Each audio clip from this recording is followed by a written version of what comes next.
Hello दोस्तों, आज मैं आपको सुनाने जा रहा हूँ एक डरावनी और रोमांचक आदमखोर बेंडिगो की कहानी। लेकिन उससे पहले अगर आपने अभी तक चैनल को सब्सक्राइब नहीं किया है तो जल्दी से कर दीजिए और वीडियो को लाइक करना बिल्कुल ना भूलें। तो चलिए बिना देर किए बढ़ते हैं आज की डरावनी कहानी की तरफ।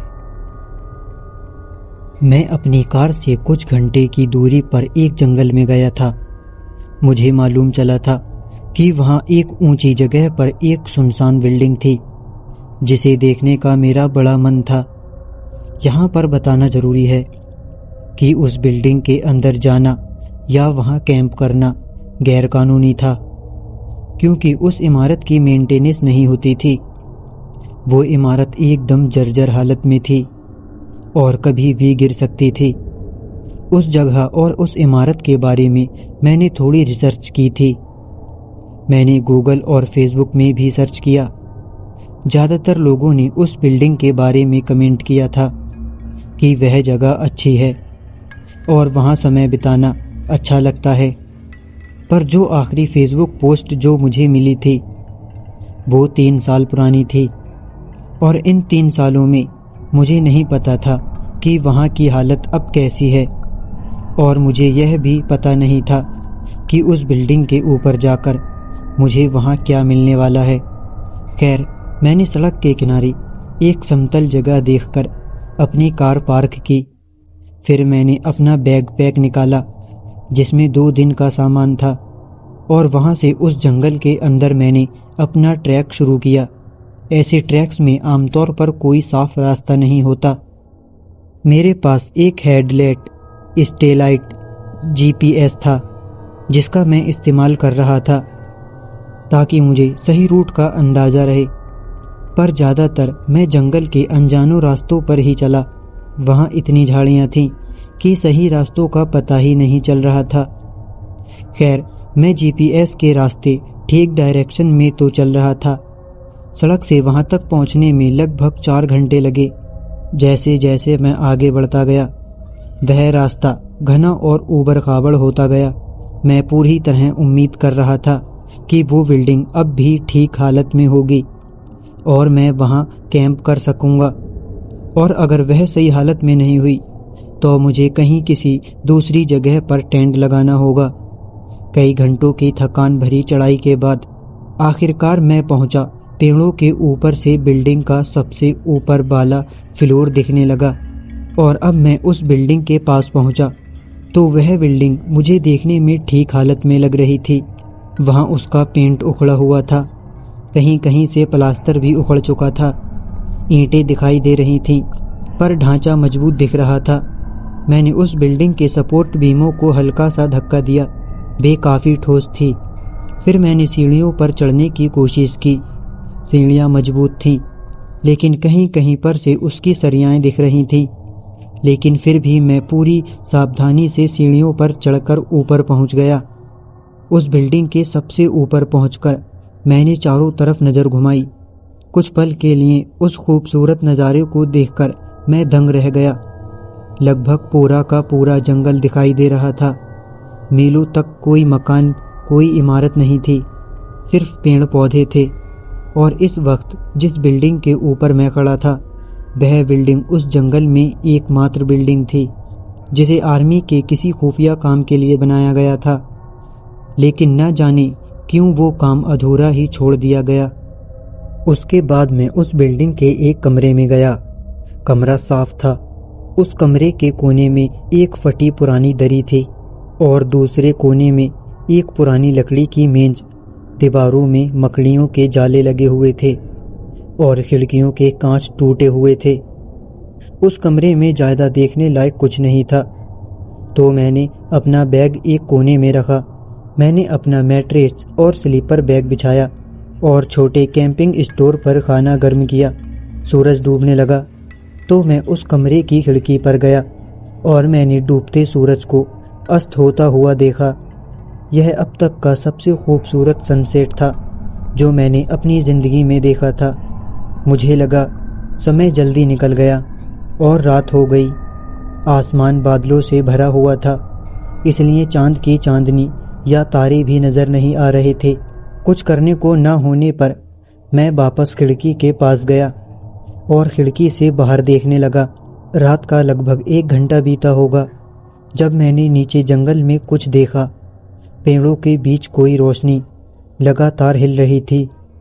वो रोशनी थोड़ी नारंगी सी थी और झिलमिला रही थी, ठीक वैसे जैसे आग की लौ झिलमिलाती है। इससे मुझे लगा कि शायद कोई मसाल लिए हुए खड़ा है। इतनी दूर और इतने सुनसान जंगल में किसी और का होना बहुत कम संभव था, खासकर जब वहां ना तो कोई साफ रास्ता था और रात में फ्लैश लाइट का ना इस्तेमाल करके मसाल जलाकर घूमना भी अजीब बात थी। मैं उस रोशनी को देखते रहा कि वो रोशनी पेड़ों के नीचे कैसे कैसे आगे बढ़ती है।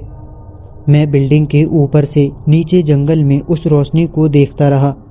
फिर वो रोशनी किसी पेड़ के पीछे छिप गई और कुछ देर तक मैं उसे देख नहीं पाया। अगले 30 मिनट तक वो रोशनी फिर नहीं आई। खैर, मैं उस बिल्डिंग के कमरे से खिड़की के बाहर के नज़ारे का आनंद ले रहा था। हवा ठंडी होने लगी थी। फिर मैंने सोचा एक आखिरी बार उस रोशनी को देखूं। मैं कुछ देर तक वहीं खिड़की के पास बैठा रहा। जब मैंने नीचे देखा तो मैंने देखा वहां पर कोई खड़ा था, वही झाड़ियों के बीच। वो सीधा मेरी तरफ देख रहा था। शायद यह वही था जिसने कुछ देर पहले वो मशाल पकड़ी हुई थी। मैंने बिल्डिंग के ऊपर से उसे आवाज़ दी, हेलो। उस वक्त मुझे कुछ समझ नहीं आया कि मैं क्या कहूँ, इसलिए मैंने हेलो कहा। सोचा कि सामने से भी कोई जवाब आएगा, लेकिन वो तो ना हिला और ना ही उसने कोई जवाब दिया। बस कुछ 10 से 15 सेकंड तक वो मुझे घूरता रहा।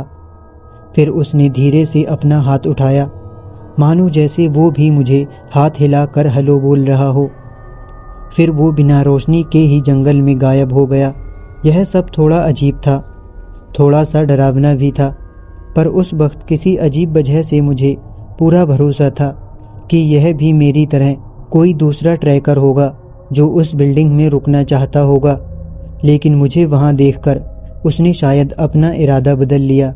शायद इसीलिए वह बिल्डिंग के ऊपर देख रहा था कि क्या उसके अलावा भी वहां कोई और है या नहीं। लेकिन एक बात मुझे समझ में नहीं आई, जब मैंने उसे हेलो कहा तो उसने तुरंत जवाब क्यों नहीं दिया। उसने बस सिर्फ अपना हाथ उठाया। यह बात भी थोड़ी अजीब थी। मैं कुछ और देर उस खिड़की पर खड़ा रहा और बाहर अंधेरे जंगल में उस आदमी को ढूंढने की कोशिश करता रहा, पर मुझे वहां दोबारा कोई नहीं दिखा। उसके बाद मैं अंदर जाकर अपना स्लीपिंग बैग गर्म करने के लिए ले आया। जंगल की साएं साएं और झींगरों की किरकिर से कुछ ही देर में मेरी आंख लग गई। उसके बाद अचानक मेरी नींद खुली। कितना समय गुजरा होगा यह बताना मुश्किल था। बाहर अभी भी काफी अंधेरा था। मैं अपनी आंखें खोलकर सोच रहा था कि मैं ऐसे अचानक क्यों जाग गया। तभी मुझे एक जानी पहचानी आवाज सुनाई दी, किसी के कदमों की आवाज। कोई सीढ़ियों से ऊपर आ रहा था। आवाज एकदम साफ थी। कोई सीढ़ियां चढ़ रहा था। इस बात का अंदाजा लगाना मुश्किल था कि वह सीढ़ियों पर कितना ऊपर या नीचे है। उसके हर कदम पर दीवारों से टूटकर सीढ़ियों पर गिरते मलबे के चरमराने की आवाज आ रही थी। खिड़कियों के बाहर काला अंधेरा था। मैंने अपना स्लीपिंग बैग खोला और स्लीपिंग बैग से बाहर निकला। मैंने अपना बैग पैक उठाया और उस कमरे से बाहर आ गया। उन सीढ़ियों की चरमराहट तेज होती गई, जैसे कोई जल्दी जल्दी उन सीढ़ियों पर चढ़ने की कोशिश कर रहा हो। और फिर अचानक से वह आवाज रुक गई। मैं दबे कदमों से सीढ़ियों के पास गया और सीढ़ियों से नीचे झांक कर देखा। मुझे सीढ़ियों के पास कुछ नहीं दिखा। सीढ़ियां खाली थीं। अंधेरा था, मगर फिर भी इतना तो साफ पता चल रहा था कि सीढ़ियों पर कोई नहीं है। कुछ सेकंड के लिए मैं लगभग सदमे में था। डर के मारे मेरे रोंगटे खड़े हो रहे थे।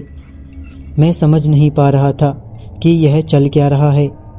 फिर अचानक किसी के तेज कदमों की आवाज फिर से सुनाई देने लगी।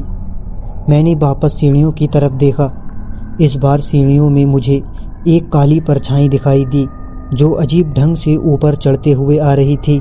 मुझे उससे खतरा महसूस हुआ क्योंकि वो काली परछाई कोई इंसानी परछाई नहीं लग रही थी। वो अजीब थी, ना वो कोई जानवर था ना ही कोई इंसान, पर इतना साफ था कि वो इंसानों की तरह अपने 2 पैरों से उन सीढ़ियों पर चढ़ रहा था। मैंने दबे कदमों से सीढ़ियों के पीछे वाले एक दूसरे कमरे में जाकर छुप गया।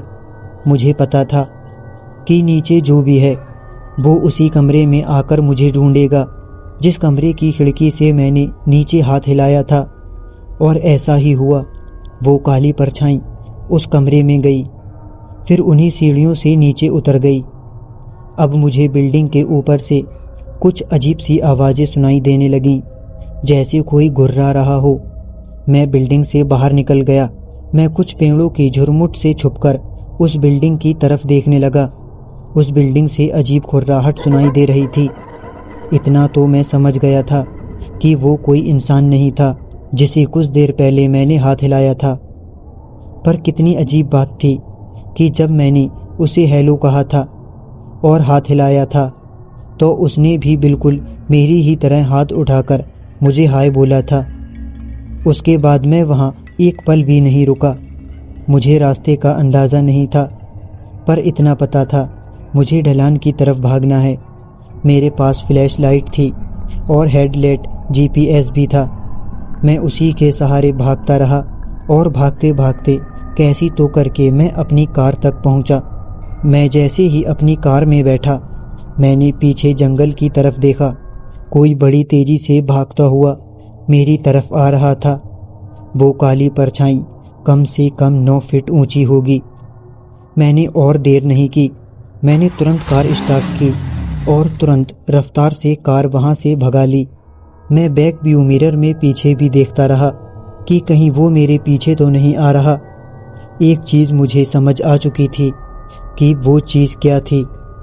वो शायद वेंडिगो था, जिसके बारे में मैंने किस्से कहानियों में सुना था, पर मुझे कभी यकीन नहीं था कि यह सब असल में भी होते हैं। आज भी जब उस दिन को याद करता हूँ तो मेरे रोंगटे खड़े हो जाते हैं। तो ये थी आज की एक वेंडिगो की कहानी। कहानी अच्छी लगी हो तो वीडियो को लाइक और चैनल को सब्सक्राइब जरूर करें। मिलते हैं जल्द ही नेक्स्ट वीडियो में।